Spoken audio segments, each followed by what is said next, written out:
그 사람이 설마 그런 일을 벌일 줄은 몰랐답니다. 대전의 한 여관에서 1년 넘게 장기 투숙하던 사람이 문 앞에서 불을 질렀다는 겁니다. 이 사람이 보고 달려가 나가지고 내가 보니까 신발 몇 컬러 놓고서 현관에다 이렇게 불을 놓은 거예요, 이게. 놀란 여관 주인이 허겁지겁 불을 끈 덕분에 큰 화를 면할 수 있었습니다. 여관 방화 미수 사건. 어찌 보면 단순한 사건에 불과합니다. 방화 미수범의 변론을 맡은 국선 변호사도 처음엔 그런 줄 알았답니다. 그런데 저희가 한 달에 뭐 한 30건씩을 하니까 사실은 기억하기 힘든데 굉장히 깊었던 사건이라 기억이 나더라고요, 이 사건. 기억이 생생한 이유는 의뢰인 때문이라는데요.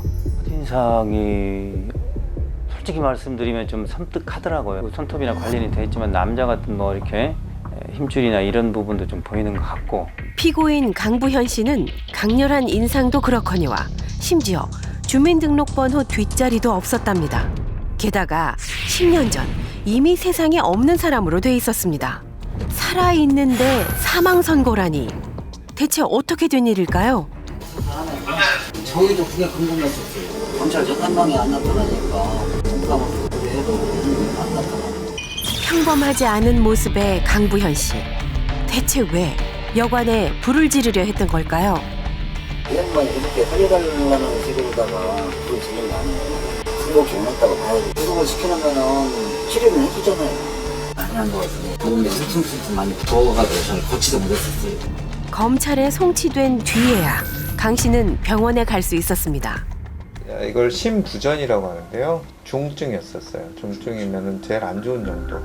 사망 처리된 사람이라 그동안 병원 치료를 받을 수 없었을 거랍니다. 병이 깊어지면서 생각 다 못해 범죄를 저질렀다는 건데요. 그가 갈 수 있는 곳이 정말 교도소밖에 없었을까요? 혹시 무료로 치료해주는 병원을 이용할 수는 없었을까요? 그런데 한 병원에서 강 씨에 대해 알고 있었습니다. 심장 쪽이 아프시다고 찍었었어요. 이분은 이제 신부증도 없고 그러니까 모시고 주민센터에 가서 10진호를 찍었어요. 주민번호라도 알아야 이제 초기 상담할 수 있으니까. 신원 확인만 되면 진료를 받을 수 있었답니다. 하지만 방화전에 오셨고 재등록을 하러 왔어요. 근데 경찰서에 이제 의뢰를 했고 회신을 했는데 일치하는 사람이 없다고. 무료 진료 병원과 주민센터, 경찰서까지 거쳤지만 세상에 없는 존재였던 강 씨는 치료를 받을 수 없었습니다. 결국 교도소를 택한 겁니다. 하지만 2달 반 정도 구속됐다가 집행유예 풀려나셨는데 처음에 자기의 순진한 의도에서는 실패한 거죠. 그가 이미 집행유예 2년을 받고 풀려났다는 겁니다. 혹시 강 씨가 또다시 교도소에 가기 위해 어딘가에서 범죄를 계획하고 있는 건 아닐까요? 하지만 그는 지금 행방이 묘연한 상태입니다. 그런데 가족도 힘들어서 뿔뿔이 흩어지고 최근에서야 여동생하고 연락이 됐는데 강 씨에게 여동생이 있답니다. 가족이라면 그의 행방을 알고 있지 않을까요? 그가 교도소에 있다는 연락을 받고 면회도 한 번 갔었다고 합니다. 나왔으면 최소한 전화라도 줘야 될 거 아니에요. 면회 갔으면 거기 다 등록돼 있으니까 알 것이고. 근데 연락이 한 번도 안 왔어요. 알았어요. 출소한 뒤에 다시 연락이 끊겼다는 강 씨. 동생은 우리에게 오래된 사진 한 장을 보여줬습니다. 그런데 여기 그 여장했잖아요. 이게 언니인데. 그러니까 주민등록증 만들기 전에 집을 나갔으니까 커갖고 이제 여자 돼 갖고서는 이제 가끔 받고. 그래도 언니라고 하시네요. 언니라고 해야지 어떻게 남자가 아니잖아. 성전환 수술을 한 트랜스젠더였던 겁니다. 하지만 동생의 기억 속 강 씨는 집안의 든든한 기둥이던 오빠랍니다. 하긴 잘했어요. 혼자 살면서 집이 워낙 가난하니까 엄마한테 극진히 잘했어요. 무슨 일을 했는지 모르지만 돈을 벌어다 엄마를 많이 보태줬으니까. 줬어요? 예. 그러다 아이의 소식이 또 끊겼고 10년 전 상속 문제 때문에 어쩔 수 없이 실종 선고를 신청했다는데요. 이것이 사망 선고로 이어진 겁니다.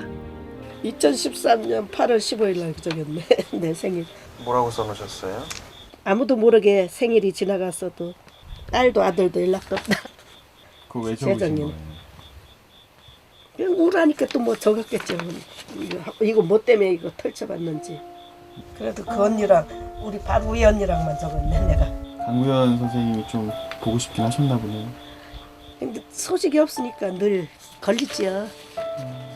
동생은 우리를 배웅하며 언니를 꼭 찾아달라고 당부했습니다. 우리는 강 씨가 줄곧 지내왔다는 대전에서 주로 머물던 숙소 주변과 노숙인 센터 등을 수소문했습니다. 그리고 어디 찾는데? 강양 찾는 거 아니야? 그런 것 같아서 나도 물어보는. 강양이 누구예요? 원래 남자가 여자 수술하는 사람 말하잖아. 저 역전 앞에 있잖아. 길 건너가서. 길 건너 포장마차 있는 데 가서 물어보고. 길로 가서. 아, 강양. 아파갖고 병원에 있다는 소리를 들었어요. 그런데 네, 어머니. 온다고. 네? 온다고. 가만히 있으게. 거기 기다리라고 그랬대. 우리는 역 앞에서 그녀가 오기를 무작정 기다렸습니다. 몇 시간이 흘렀을까? 저분 아니에요? 모자를 눌러 쓰고 걸어오는 강양. 우리가 찾던 강부현 씨였습니다. 여기 앉아가지고 저기 대화 좀 해봐요. 세상에. 그러니까 뼈다고 아줌마. 사람들 많아서 창피해서. 좀 조용한 데로 갈까요? 절뚝거리는 다리가 어딘지 불편해 보입니다. 강 씨는 우리를 자신의 숙소로 안내했습니다. 방 곳곳에 보이는 화장품이며 장신구들이 강 씨가 오랫동안 여성으로 살아왔다는 걸 짐작해 줍니다. 그녀는 천생 여자였습니다. 나이보다 젊어 보이죠? 네. 응? 무장 모습은? 많이 젊어 보이시는데. 응? 방화를 저지를 때 자칫 큰 인명 피해로 이어질 수 있다는 걸 강 씨도 몰랐을 리 없습니다. 나이 먹고 이제 병 아프니까 이제 내가 그렇게 된 거지. 나는 최소한 6개월은 살 줄 알았어요. 예상보다 빨리 2달 만에 교도소를 나온 그녀는 여전히 가난과 병마에 시달리고 있었습니다. 강 씨는 1975년 28살에 성전환 수술을 받고 여자가 됐답니다. 지금으로부터 40년 전이니 당시엔 가족들조차 범죄자보다 못한 취급을 하기 일쑤였다는데요. 제일 나를 미워하더라고. 왜냐면 내가 이렇게 됐다고. 창피하게 이렇게 하고 다닌다고. 나 머리 잘리고 막 그랬어요. 19살 때. 갑자기 왜 그렇게 성 정체성에 혼란을 느끼셨어요? 아 모르죠. 그 타고난 천성이겠지. 성전환은 운명이고 천성이랍니다. 오래전 여자가 됐지만 강 씨는 법적으로는 여전히 남자입니다. 앞자리가 이제 2로 바뀌는 게 좋으시겠네요. 그게 진짜 여자니까. 어떻게 이렇게 물어봤어? 한때 법적으로도 여성이 되길 바랐지만 신원조차 없는 상태다 보니 이젠 그저 살아있는 존재이고 싶답니다. 남의 집 일하는 거 그때 그 시골에서 무슨 일 하겠지 옛날에는 19살 때까지 내가 그렇게 너무 집을 사는 거야. 그 가정 책임지시려고? 예. 어려서 너무 고생을 많이 하고 너무 일을 많이 해갖고 이렇게 손발이 그렇게 큰 거예요. 진짜 나는 너무 고생해갖고 이름 말할 수 없어. 이제 나이 먹으니까 이제 병들고 이제 없으니까 속상한 거지. 15살 때부터 집안 가장 노릇을 했지만 가족들은 여자가 된 강 씨를 불편해했고 먼저 연락하는 형제도 없답니다. 그런데 그녀가 우리에게 보여줄 것이 있답니다. 바로 막내 여동생이 보낸 편지인데요. 그녀가 교도소에 있을 때 이 편지를 받았답니다. 사랑하는 언니, 신분이 바뀌어 기나긴 세월 여러모로 고생 많으셨어요. 오랜 시간 살아있는지 궁금했고 늘 마음 한구석이 아프다는 막내 여동생의 고백. 이거 난 밑본 봐갖고 그냥 볼 때마다 울었어. 속상해. 우리는 이 여동생과 연락이 됐다는 말을 전했습니다. 한동안 말이 없던 강 씨. 우리 막내한 통화하면요. 네.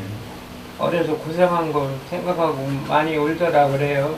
다른 얘기는 하지 말고. 응? 그래도 막내가 제일 고맙죠. 유일하게 자신의 마음을 알아준 막내 여동생입니다. 며칠 뒤 우리는 다시 강부현 씨를 만나러 갔습니다. 막내 여동생과 함께였는데요.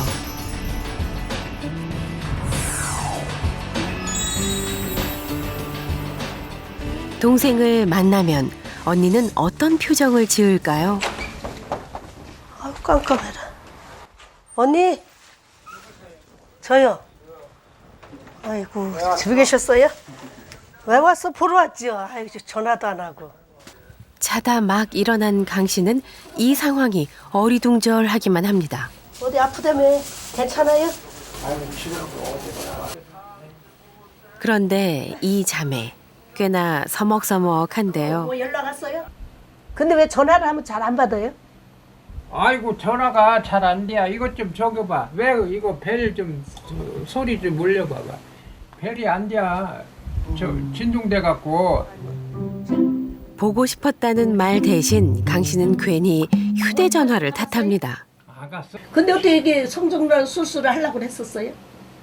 여자가 되고 싶었어요? 남자가 좋은데? 그게 어디를 되냐? 팔자가 그렇게 탁월했기 때문에 바뀐 거지.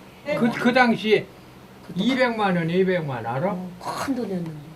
이런 질문이 불편한지 슬며시 자리를 피합니다. 와도 반가하지도 않아. 언니인데도. 쑥스러워서 그러시는 거 아니세요? 모르겠어. 오시니까 반가우시죠? 안 반가우세요? 아니 반갑지 반갑게 그지 내가 창피한 줄 알지. 난 반가움이 더 클 것 같은데. 반가움이 더 크신 거 아니에요? 창피함이 커요? 반가움이 커요? 네. 그냥 웃기만 하는데요. 오랜만에 가족의 따뜻한 온기를 그녀도 분명 느꼈을 겁니다. 그녀에게 당장 필요한 건 신원 회복입니다. 그리고 월세 계약서 내가 해주려고 오늘 계셨네. 실제로 월세에 살고 있다는 계약서가 있으면 우선 급한 대로 주거비 지원을 받을 수 있다는데요. 써야지. 번호를 쓰라니까. 주민번호가 없어갖고 이제 만들려고 해요. 동생이 옆에서 도와주면 신원도 되찾을 수 있지 않을까요? 서울에서 SBS 방송국에서 나와서 도와주려고 이렇게 그랬네. 무슨 프로그램인지 얘기해 주세요. 이것이 궁금하다 Y 방송이래요. 맞습니까? 이것이 궁금하다? 진짜요. 이렇게 좋은 일 하면요. 복 받으시죠? 천당. 맞아요. 할래도 뜻대로 안 되는 게 인생인 것 같아. 강 씨와 여동생은 주민센터를 찾았습니다. 기초수급과 의료 지원을 받기 위해서입니다. 생계 쪽하고 주거 쪽하고 합해서 57만 원? 매일 나갈 수 있는 돈이 이제 가장 큰 관문 하나가 남았습니다. 지난 재판 과정에서 법원은 강 씨의 실종 선고를 취소하기로 결정했는데요. 실종 선고 취소 판결문 받으러 왔거든요. 상남이? 강부현 안 나 있어요? 아, 결정이 안 난 거예요? 빨리 해달라고 뭐 탄원을 낼 수 있긴 하지만 방법은 없어요. 아쉽지만 신원을 찾으려면 시간이 좀 더 걸린답니다. 이렇게 나쁜 생각 먹지 마. 이렇게 다 살게 운전 해주잖아. 안 해. 근데 언니랑 나랑 닮았어요? 안 닮았어. 사람 사는 일이 어디 매일 꽃길이던가요. 다만 이제는 강부현 씨 옆에 함께 걸어갈 가족이 있어서 더는 외롭고 막막하지 않았으면 좋겠습니다. 시내 와서는 안 살래요? 무서워서. 나중에라도 와서 살 의향은 있어요? 가서 구경해보고.